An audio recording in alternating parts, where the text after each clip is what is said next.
ایران کے سابقہ صدر محمود احمدی نژاد نے انکشاف کیا ہے کہ ایران میں موجود اسرائیل کے ایجنٹ فوجی عہدوں پر موجود ہیں۔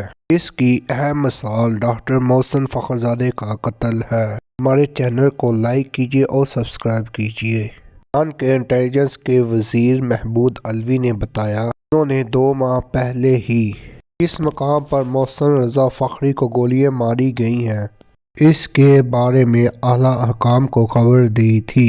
یہ بھی بتایا تھا کہ قتل کی منصوبہ بندی کرنے والا شخص میں ایک اہم عہدے پر فائز ہے۔ انٹیلی جنس افواج کے بارے میں تفتیش نہیں کرتی۔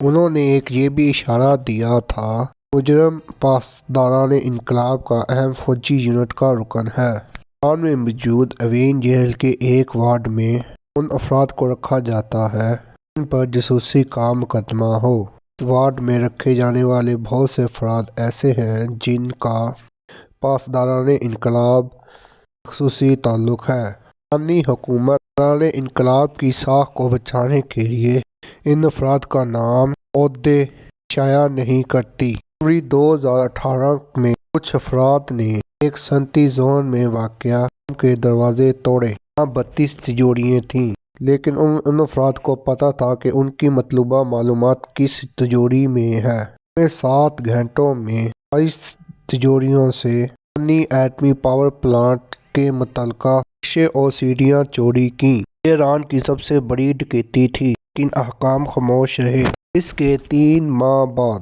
اپریل 2018 میں اسرائیل کے سابقہ وزیر اعظم یاہو نے ایک پریس کانفرنس مدعو کی جس میں اس نے وہ تمام دستاویزات اور سیڑیوں کو پیش کیا جو انہوں نے تہران سے چرائی تھیں۔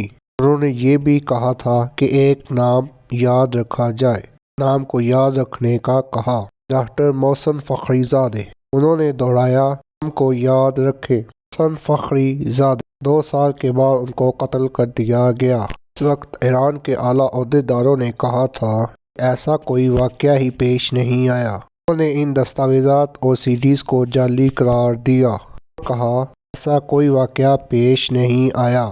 اپنی صدارت کے اخیرلے سال 2021 میں حسن روحانی نے اعتراف کیا تھا کہ اسرائیل نے ان کی دستاویزات اور سیڈیز کو چرایا تھا جو ایٹمی پاور پلانٹ کے متعلق تھیں۔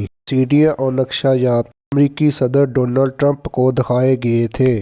2 دہائیوں میں ایران کے کئی اہم سائنسدان قتل کیے گئے ہیں، اہم فوجی تنصیبات پر حملے ہوئے ہیں، لیکن ایران کی تحقیقات کے بارے میں مکمل چپ ہے۔ 2013 میں محمود احمدی نژاد کے دور میں ایسی افواہیں گردش کر رہی تھیں کہ پاسداران انقلاب کے اعلیٰ کمانڈروں، انٹیلیجنس کے افسروں اور کئی خطیبوں کو موساد کے کام کرنے کے شبے میں گرفتار کیا گیا، لیکن سرکاری طور پر ایسا کبھی کچھ نہیں بتایا گیا اور ان کو افواہیں مانا گیا۔ گزشتہ برس محمود احمدی نژاد نے یہ بات تسلیم کر لی ہے کہ جس افسر کو موساد کی کارروائیوں پر نظر رکھنے کے لیے اپائنٹ کیا گیا ہو خود ہی موساد کا ایجنٹ ہو۔ ان میں ایک افسر ایسا بھی تھا جس کا کام اسرائیل کے خلاف انٹیلیجنس جمع کرنی تھی۔ وہ موساد کا ہی ایجنٹ نکلا اور اسے کسی تشریح کے موت دے دی گئی۔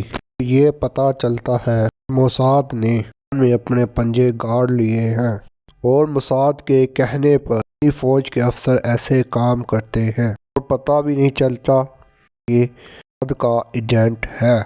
موساد ان فوجی افسروں کو خصوصاً پاکستان کے خلاف استعمال کرتی ہے، جیسے سرحد پر اشتعال فائرنگ کرنا اور پاکستانی فوجیوں کو مارنا۔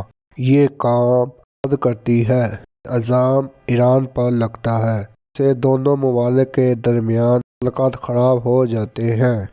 اور اپنے چاہنے والوں کا خیال رکھیں۔ ہمارے چینل کو لائک کیجیے، سبسکرائب کیجیے اور یہ بھی بتائیں کہ آپ کو یہ ویڈیو کیسی لگی۔